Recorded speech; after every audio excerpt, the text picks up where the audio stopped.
The Supreme Sign by Syed Nursi, Part 11, Second Chapter, Concerning Proofs of the Divine Unity.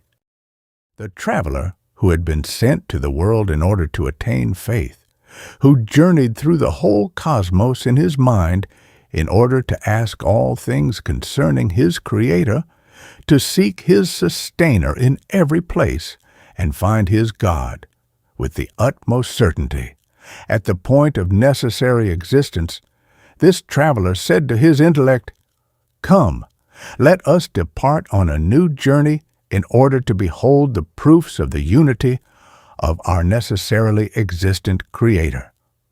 They set out together. At the first stopping place, they saw 4 sacred truths prevailing over the whole cosmos, truths that self-evidently necessitated the unity of God.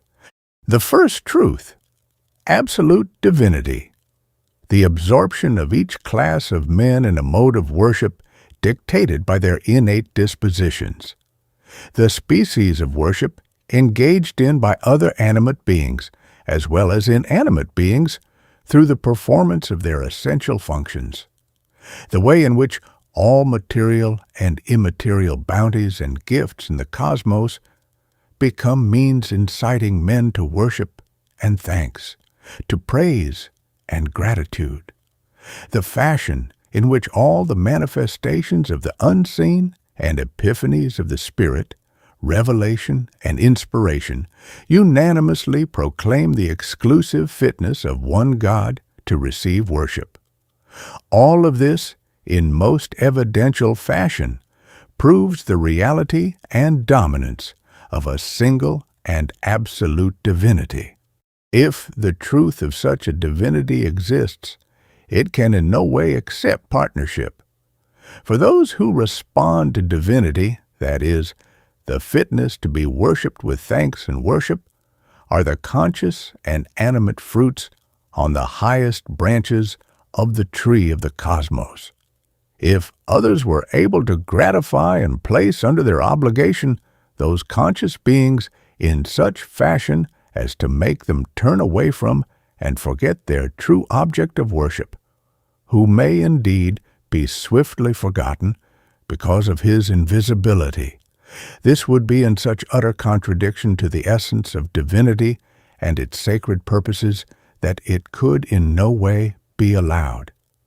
It is for this reason that the Quran so repeatedly and with such vehemence refutes polytheism and threatens the polytheists with hellfire. The second truth, absolute dominicality, the ubiquitous workings of a wise and compassionate hidden hand throughout the cosmos, especially in animate beings and their nurturing and development, everywhere in the same fashion and yet in a totally unexpected form, must be without doubt the emanation in light of an absolute dominicality and a decisive proof of its reality. An absolute dominicality cannot accept any partnership for, since the important aims and purposes of dominicality, such as the manifestation of its beauty, the proclamation of its perfection, the revelation of its precious arts, and the display of its hidden accomplishments, are combined and concentrated in particulars and animate beings. The slightest attribution to God of a partner, when entering even the most particular of things and the smallest of animate beings, will frustrate the attainment of those purposes and destroy those aims. Averting the faces of conscious beings from those purposes and the one who conceived them toward causes will be totally opposed and hostile to the essence of dominicality, and absolute dominicality cannot in any way countenance it. The abundant proclamations in the Quran of God's sanctity and transcendence, its verses and words, even its letters and their shapes, are constant guides to God's unity, made necessary by the mystery we have just expounded. The third truth, perfections, the self-evident testimony to the existence of the truth of perfections, given by all the exalted instances of wisdom in the universe, all its wondrous beauties, its just laws, its wise purposes, and in particular, its testimony to the perfections of the Creator, who brought forth the cosmos out of the void and then administered it in every way miraculously and beauteously, as well as the perfections of man, who is the conscious mirror of the Creator. Such testimony is extremely clear. There exists then the truth of perfections, and the certainty that the Creator who fashioned the cosmos in perfection must himself possess perfection. Further, the perfections of man, the most important fruit of the universe, God's vicegerent on earth, the beloved and most valued object of his creation. These are also established as true. Therefore, to assign partners to God would be unacceptable and false, for it would condemn to destruction and perdition all of the perfect and wise beings we behold with our eyes. It would turn the cosmos into a vain plaything of accident, a place of amusement for nature, a cruel slaughterhouse for the animate, an awesome house of sorrows for the conscious.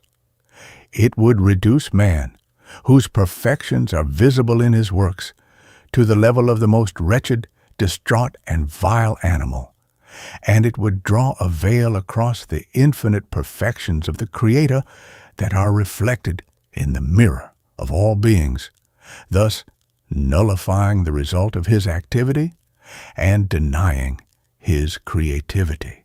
Since assigning partners to God contradicts divine, human, and cosmic perfections, and its denial of them has been established and explained in the first station of the second ray, devoted to three fruits of divine unity, with strong and decisive proofs, we refer our readers that work and cut short the discussion here. The fourth truth, sovereignty. Whoever looks at the cosmos with comprehensive attention will see it to resemble a most prosperous and active kingdom, a city administered most wisely and ruled most firmly. He sees all things and all species obediently engaged in a particular function. According to the military metaphor contained in the verse, gods are the armies of the heavens and earth. Quran 48:4, the prevailing creative commands, imperious orders, and kingly laws enunciated in those numerous armies that extend from the hosts of the atom, the battalions of the vegetable kingdom, the brigades of the animal kingdom, to the armies of the stars, and embrace both the lowliest soldier and the loftiest commander. They all indicate self-evidently the existence of an absolute sovereignty and a universal authority.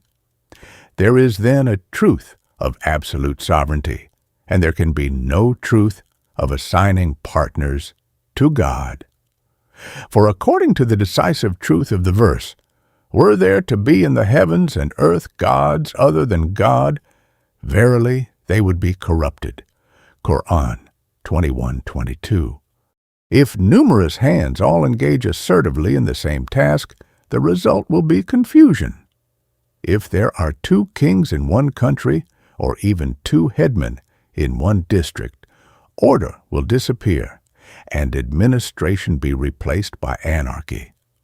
But on the contrary, we see everywhere such order, from the wing of the fly to the lamps of the heavens, from the cells of the body to the signs of the planets, that there is no possibility for the intervention of any partner in God's affairs. Sovereignty is, moreover, a station of dignity. To accept a rival would flout the dignity of sovereignty. The fact that man, who needs the assistance of many people on account of his impotence, will kill his brothers and offspring in the cruelest fashion for the sake of some petty, apparent and temporary sovereignty, shows that sovereignty rejects all notion of partnership. If so feeble a one acts thus for the sake of so petty a sovereignty, it follows that the possessor of absolute power, the master of all creation, will never permit one other than himself to participate in his sacred sovereignty, the means to his real and universal dominicality and divinity. Since this truth has been established with firm proofs in numerous places throughout the risale-i, the treatises of light, and especially the second station of the second ray, we refer the reader to those pages for further discussion of it. Through witnessing these four truths, our traveler came to know divine unity with the degree of certain and clear witnessing.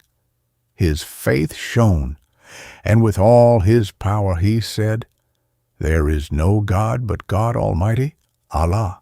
He is one. He has no partner."